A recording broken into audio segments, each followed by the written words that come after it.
Okay હા, હવે આજે આપણે વાત જે કરવાના છીએ એ સ્ક્વેર અને સ્ક્વેર રૂટની વાત કરવાના છીએ. ઓનલી આ બે જ ટોપિકની અંદર આપણે વાત કરીએ છીએ.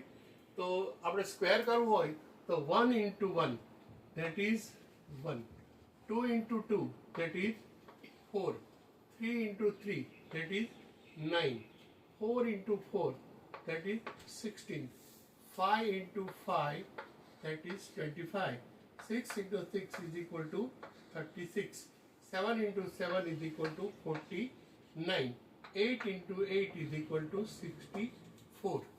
હવે 9 into 9 is equal to 81, that is 100, 121, 144, 169, 196, 225, 256. Okay, હવે 17 into 17, 18 into 18, 19 into 19 એ તમે જાતે કરજો. અને 20 into 20 that is 400, 441 અને 22, 22, 23, 23. હવે તમારે સ્ક્વેરની વાત કરી દીધી. હવે સ્ક્વેર રૂટ, તો અહીંયા સ્ક્વેર રૂટ કરો તમે તો આવી નિશાની હંમેશા સ્ક્વેર રૂટની આવે છે.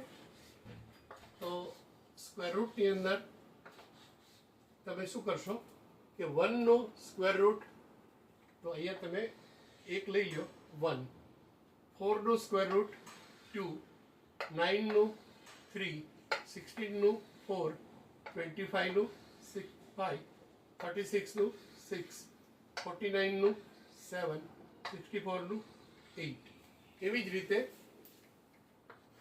81 નું 9, 100 નું સ્ક્વેર રૂટ 10, 121 નું સ્ક્વેર રૂટ 11, 144 નું સ્ક્વેર રૂટ 12, 169 નું 13, 196 નું 14 અને 1225 એનું સ્ક્વેર રૂટ આવશે 15 અને 256 એટલે 16 આવે છે.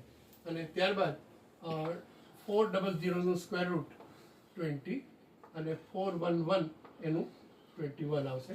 બાકીના જે મેં ખાલી રાખેલા છે 1, 2, 3, 4, 5 કમેન્ટ સેક્શનમાં કરજો જવાબ એનો. Thank you.